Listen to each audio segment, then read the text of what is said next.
Thank you. Thank you.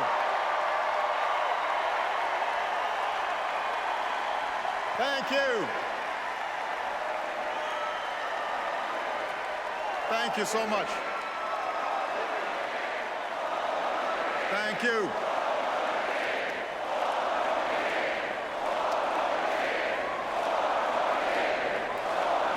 Thank you so much. Thank you. Thank you very much, everybody. Thank you. Michelle, I love you so much. A few nights ago, everybody was reminded just what a lucky man I am.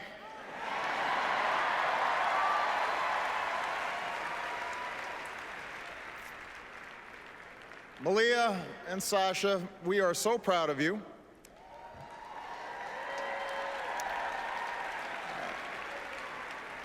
And yes, you do have to go to school in the morning.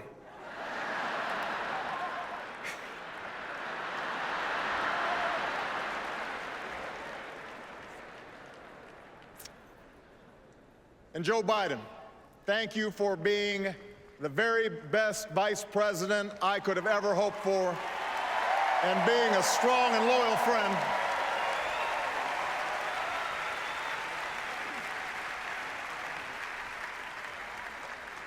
Madam Chairwoman, delegates, I accept your nomination for President of the United States.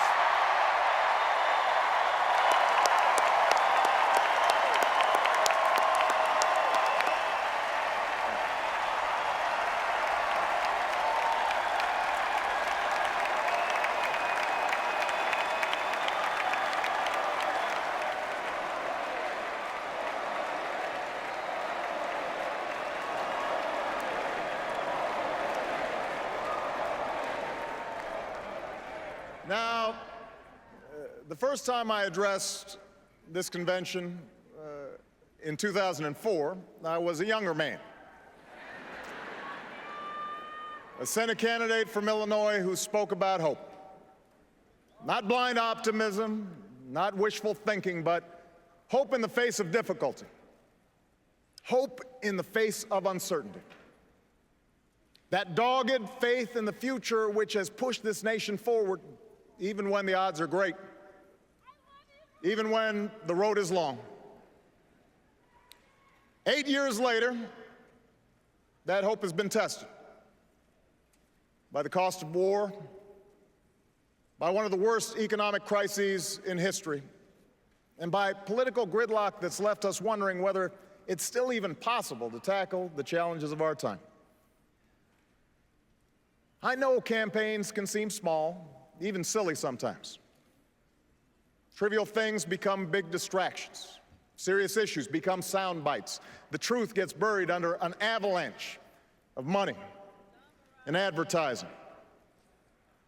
I mean, if you're sick of hearing me approve this message, believe me, so am I.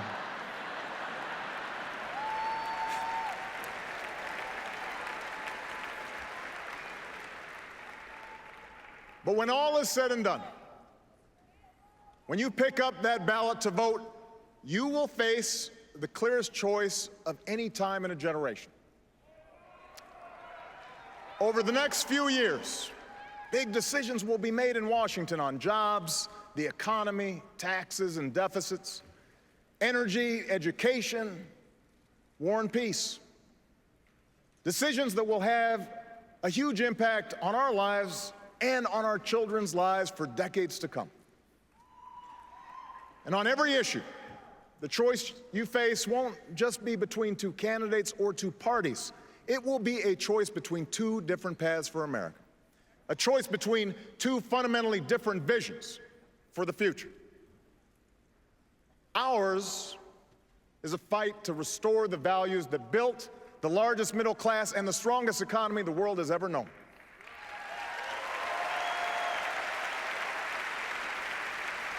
The values my grandfather defended as a soldier in Patton's army. the values that drove my grandmother to work on a bomber assembly line while he was gone.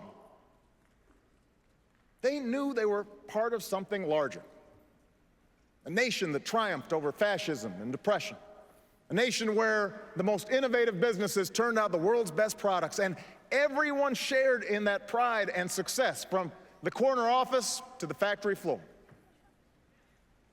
My grandparents were given the chance to go to college, buy their own home, and fulfill the basic bargain at the heart of America's story. The promise that hard work will pay off, that responsibility will be rewarded, that everyone gets a fair shot, and everyone does their fair share, and everyone plays by the same rules, from Main Street to Wall Street to Washington, D.C.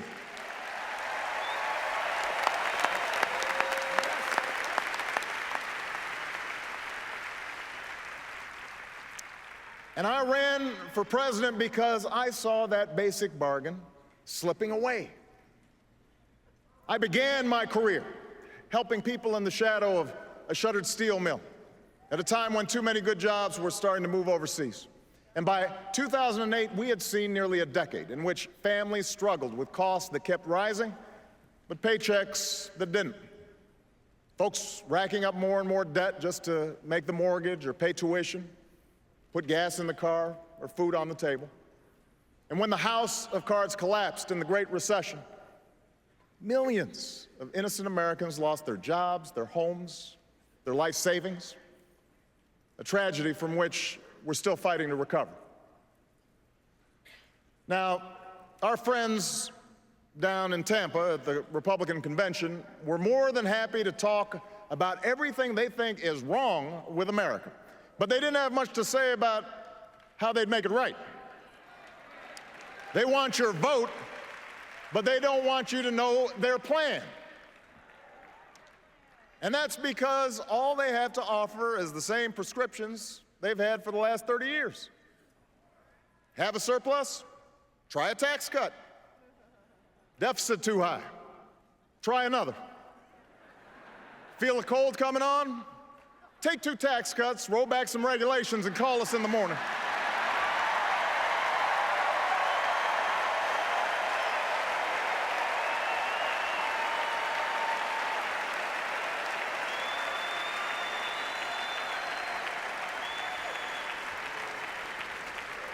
Now, I've cut taxes for those who need it. Middle-class families, small businesses. But I don't believe that another round of tax breaks for millionaires will bring good jobs to our shores or pay down our deficit. I don't believe that firing teachers or kicking students off financial aid will grow the economy or help us compete with the scientists and engineers coming out of China. After all we've been through, I don't believe that rolling back regulations on Wall Street will help the small businesswoman expand or the laid-off construction worker keep his home. We have been there, we've tried that, and we're not going back. We are moving forward, America.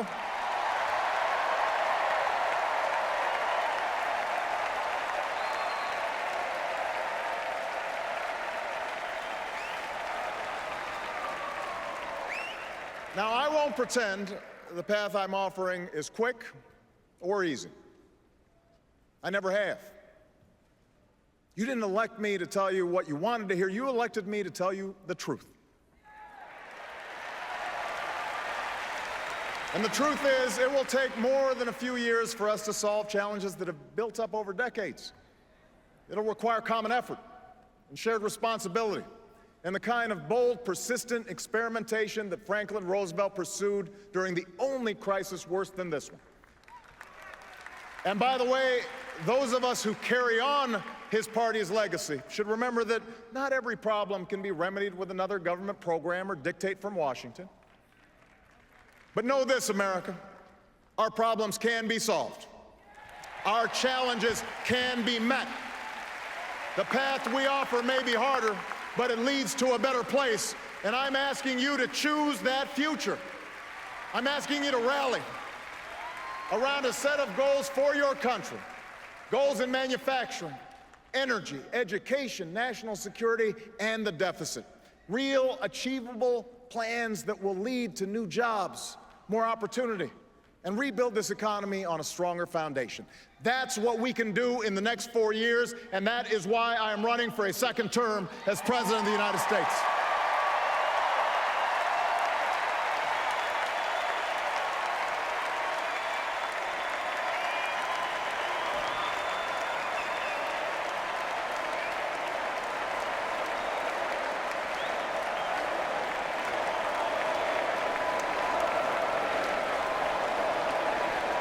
We can choose a future where we export more products and outsource fewer jobs.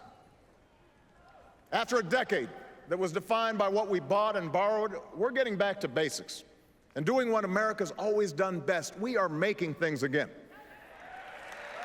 I've met workers in Detroit and Toledo who feared they'd never build another American car. And today they can't build them fast enough because we reinvented a dying auto industry that's back on the top of the world. I've worked with business leaders who are bringing jobs back to America, not because our workers make less pay, but because we make better products, because we work harder and smarter than anyone else. I've signed trade agreements that are helping our companies sell more goods to millions of new customers, goods that are stamped with 3 proud words, made in America.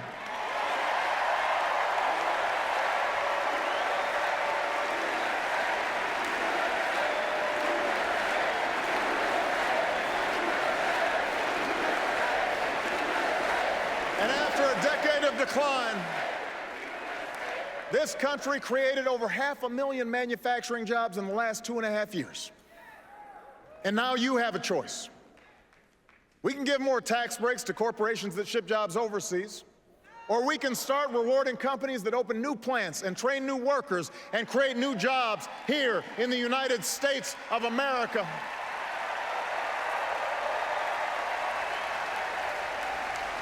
We can help big factories and small businesses double their exports. And if we choose this path, we can create 1 million new manufacturing jobs in the next 4 years. You can make that happen. You can choose that future. You can choose the path where we control more of our own energy. After 30 years of inaction, we raised fuel standards so that by the middle of the next decade, cars and trucks will go twice as far on a gallon of gas. We have doubled our use of renewable energy, and thousands of Americans have jobs today building wind turbines and long-lasting batteries. In the last year alone, we cut oil imports by 1 million barrels a day, more than any administration in recent history. And today, the United States of America is less dependent on foreign oil than at any time in the last 2 decades.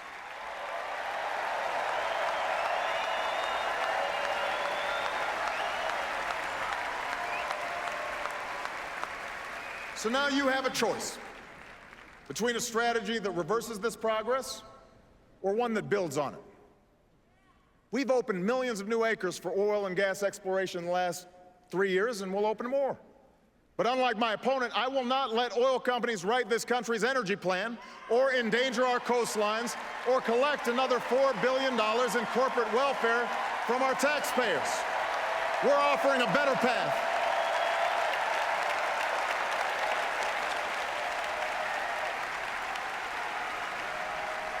We're offering a better path, a future where we keep investing in wind and solar and clean coal, where farmers and scientists harness new biofuels to power our cars and trucks, where construction workers build homes and factories that waste less energy, where we develop a 100-year supply of natural gas that's right beneath our feet. If you choose this path, we can cut our oil imports in half by 2020 and support more than 600,000 new jobs in natural gas alone.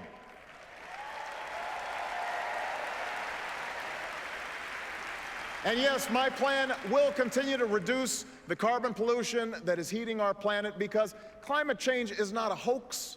More droughts and floods and wildfires are not a joke. They are a threat to our children's future, and in this election, you can do something about it.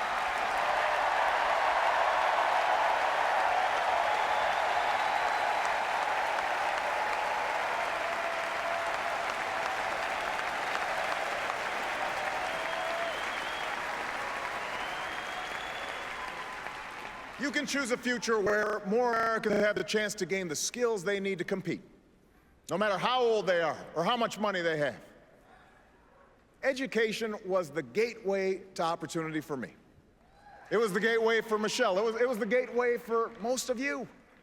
And now, more than ever, it is the gateway to a middle-class life. For the first time in a generation, nearly every state has answered our call to raise their standards for teaching and learning. Some of the worst schools in the country have made real gains in math and reading.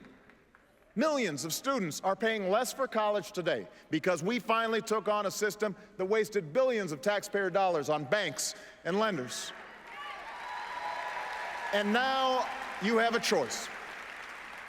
We can gut education, or we can decide that in the United States of America, no child should have her dreams deferred because of a crowded classroom or a crumbling school. No family should have to set aside a college acceptance letter because they don't have the money. No company should have to look for workers overseas because they couldn't find any with the right skills here at home. That's not our future. That is not our future.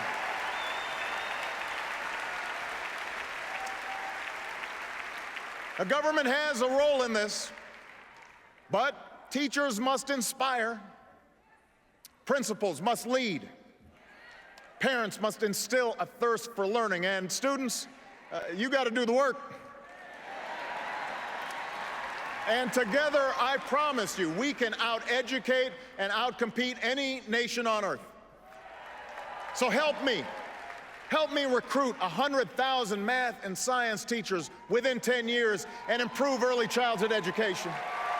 Help give 2 million workers the chance to learn skills at their community college that will lead directly to a job. Help us work with colleges and universities to cut in half the growth of tuition costs over the next 10 years.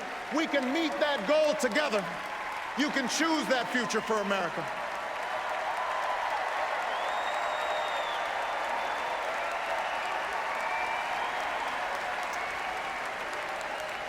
That's our future. You know, in a world of new threats and new challenges, you can choose leadership that has been tested and proven. 4 years ago, I promised to end the war in Iraq. We did. I promised to refocus on the terrorists who actually attacked us on 9/11, and we have.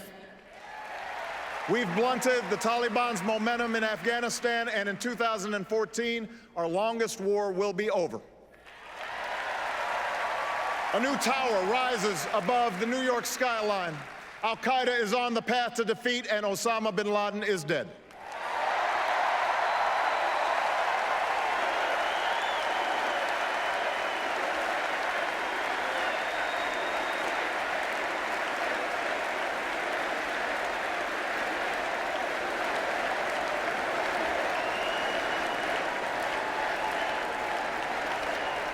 Tonight, we pay tribute to the Americans who still serve in harm's way.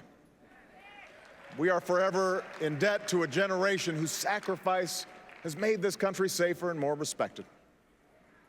We will never forget you. And so long as I'm Commander-in-Chief, we will sustain the strongest military the world has ever known. When you take off the uniform, we will serve you as well as you've served us, because no one who fights for this country should have to fight for a job or a roof over their heads or the care that they need when they come home.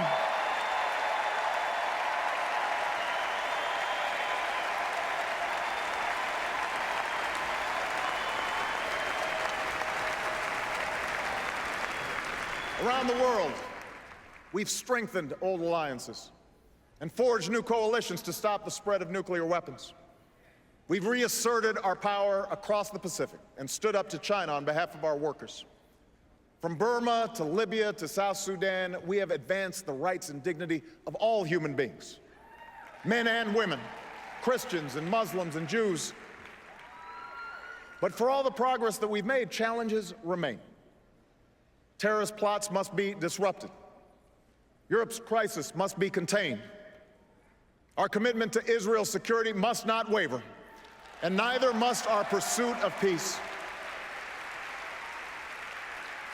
The Iranian government must face a world that stays united against its nuclear ambitions. The historic change sweeping across the Arab world must be defined not by the iron fist of a dictator or the hate of extremists, but by the hopes and aspirations of ordinary people who are reaching for the same rights that we celebrate here today. So now we have a choice. My opponent and his running mate are new to foreign policy. But from all that we've seen and heard, they want to take us back to an era of blustering and blundering that cost America so dearly. After all, you don't call Russia our #1 enemy, not Al-Qaeda, Russia, unless you're still stuck in a Cold War mind warp.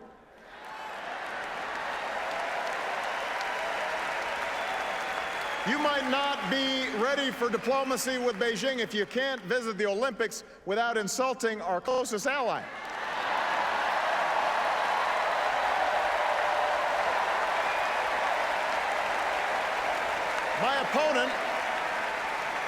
My opponent said that it was tragic to end the war in Iraq, and he won't tell us how he'll end the war in Afghanistan. Well, I have, and I will. And while my opponent would spend more money on military hardware that our Joint Chiefs don't even want, I will use the money we're no longer spending on war to pay down our debt and put more people back to work, rebuilding roads and bridges and schools and runways, because after 2 wars that have cost us thousands of lives and over $1 trillion, it's time to do some nation building right here at home.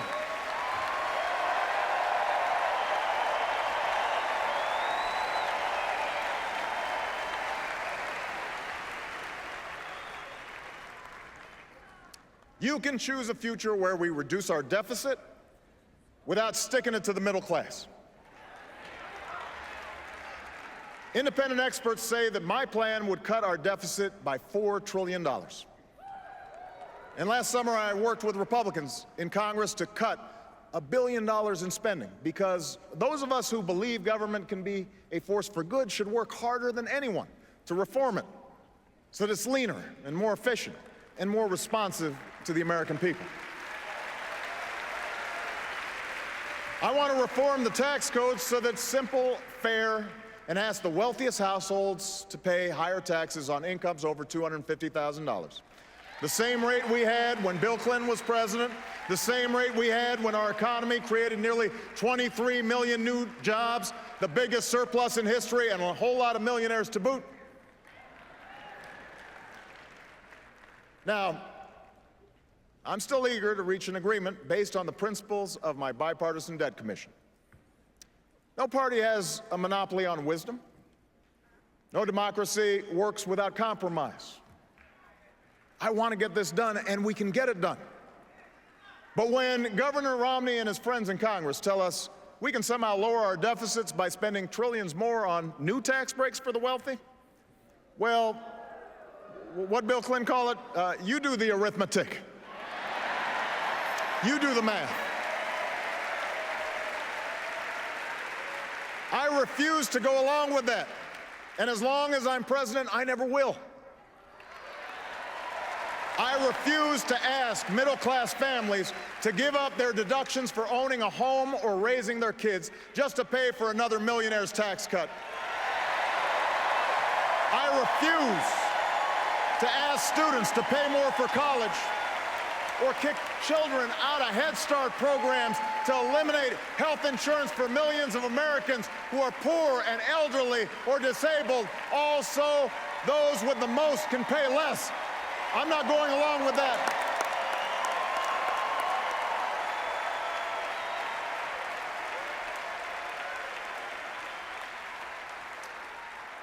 And I will never turn Medicare into a voucher.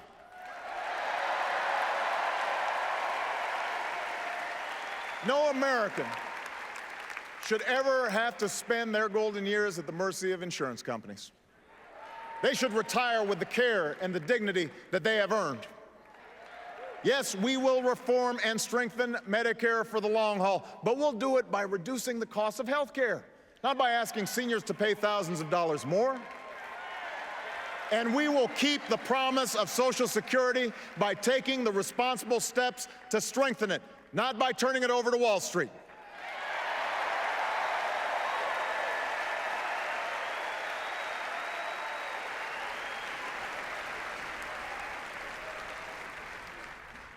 This is the choice we now face. This is what the election comes down to. Over and over, we've been told by our opponents that bigger tax cuts and fewer regulations are the only way. That since government can't do everything, it should do almost nothing. If you can't afford health insurance, hope that you don't get sick. If a company releases toxic pollution into the air your children breathe, well, that's the price of progress. If you can't afford to start a business or go to college, take my opponent's advice and borrow money from your parents.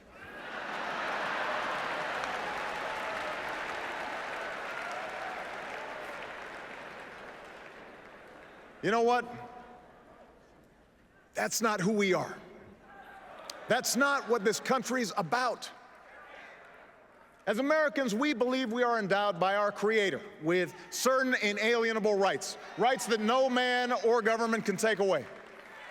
We insist on personal responsibility, and we celebrate individual initiative. We're not entitled to success. We have to earn it.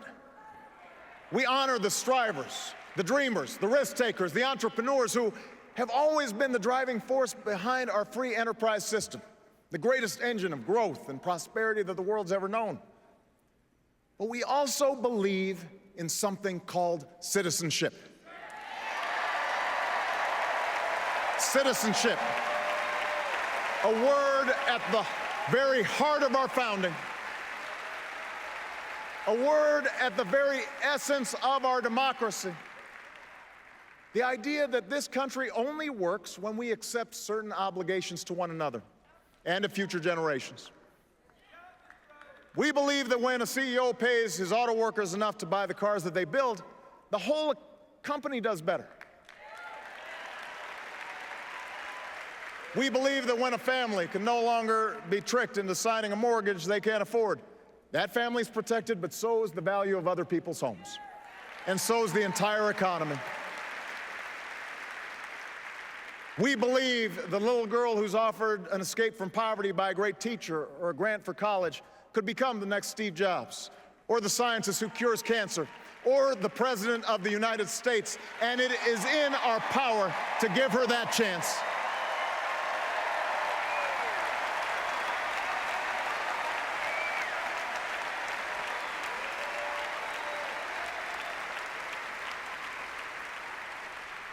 We know that churches and charities can often make more of a difference than a poverty program alone.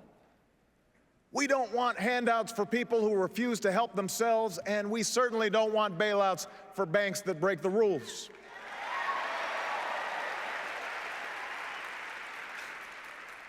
We don't think that government can solve all of our problems, but we don't think that the government is the source of all of our problems, any more than our welfare recipients, or corporations, or unions, or immigrants, or gays, or any other group we're told to blame for our troubles.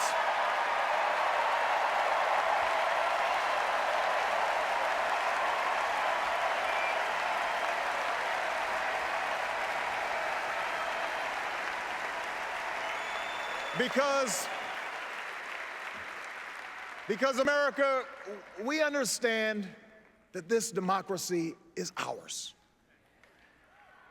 We, the people, recognize that we have responsibilities as well as rights, that our destinies are bound together, that a freedom which asks only what's in it for me, a freedom without a commitment to others, a freedom without love or charity or duty or patriotism is unworthy of our founding ideals and those who died in their defense.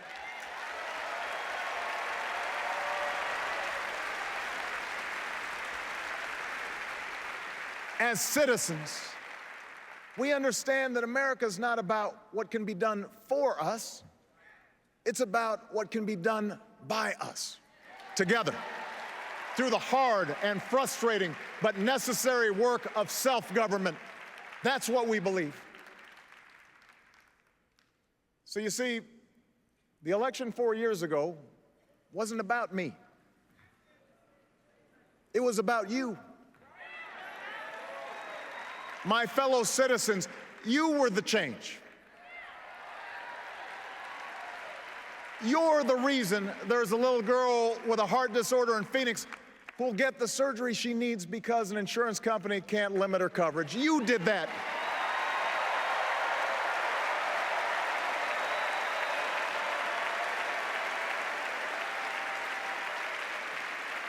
You're the reason a young man in Colorado who never thought he'd be able to afford his dream of earning a medical degree is about to get that chance. You made that possible.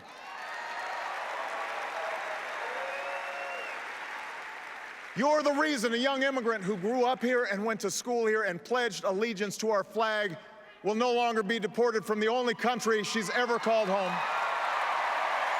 Why selfless soldiers won't be kicked out of the military because of who they are or who they love. Why thousands of families have finally been able to say to the loved ones who served us so bravely, welcome home. Welcome home. You did that. You did that. You did that. If you turn away now, if you buy into the cynicism that the change we fought for is impossible, well, change will not happen. If you give up on the idea that your voice can make a difference, then other voices will fill the void. The lobbyists and special interests, the people with the $10 million checks who are trying to buy this election, and those who are trying to make it harder for you to vote. Washington politicians who want to decide who you can marry or control health care choices that women should be making for themselves.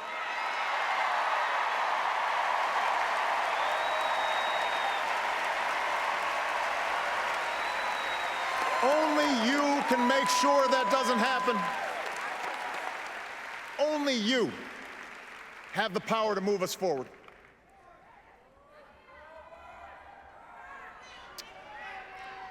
You know, I recognize that times have changed since I first spoke to this convention. Times have changed, and so have I.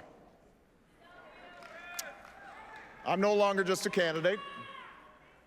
I'm the president.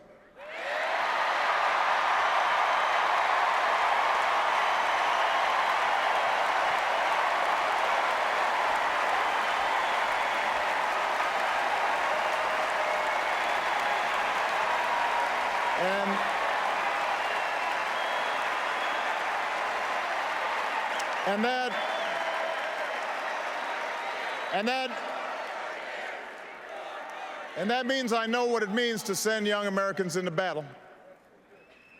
For I've held in my arms the mothers and fathers of those who didn't return. I've shared the pain of families who've lost their homes and the frustration of workers who've lost their jobs. If the critics are right that I've made all my decisions based on polls, then I must not be very good at reading them.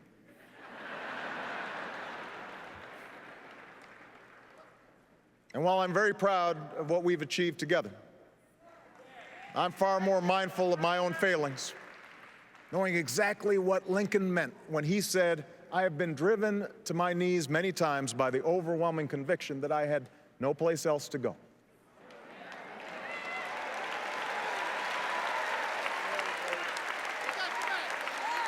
But as I stand here tonight, I have never been more hopeful about America.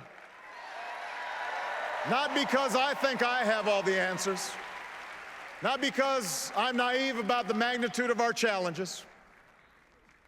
I'm hopeful because of you. The young woman I met at a science fair who won national recognition for her biology research while living with her family at a homeless shelter, she gives me hope. The auto worker who won the lottery after his plant almost closed but kept coming to work every day and bought flags for his whole town and one of the cars that he built to surprise his wife. He gives me hope.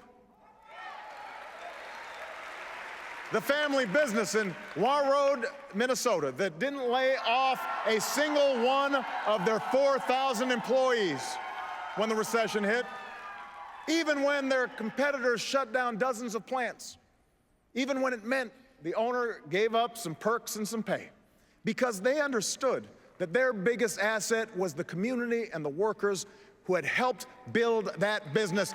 They give me hope.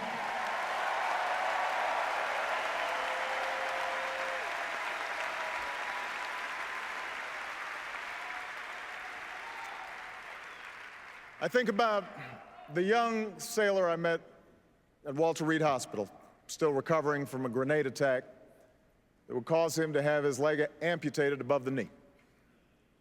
And 6 months ago, we would watch him walk into a White House dinner honoring those who served in Iraq.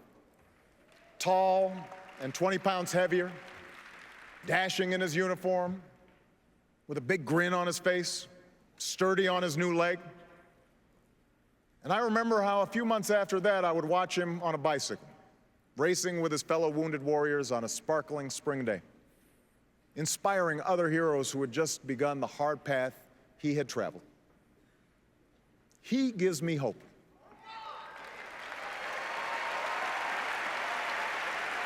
He gives me hope. I don't know what party these men and women belong to. I don't know if they'll vote for me. But I know that their spirit defines us. They remind me in the words of Scripture that ours is a future filled with hope. And if you share that faith with me, if you share that hope with me, I ask you tonight for your vote.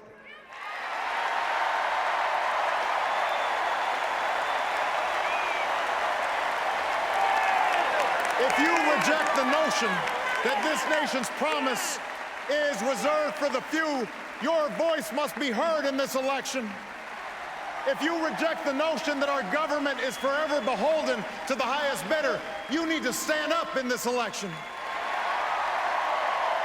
If you believe that new plants and factories can dot our landscape, that new energy can power our future, that new schools can provide ladders of opportunity to this nation of dreamers, if you believe in a country where everyone gets a fair shot and everyone does their fair share and everyone plays by the same rules, then I need you to vote this November.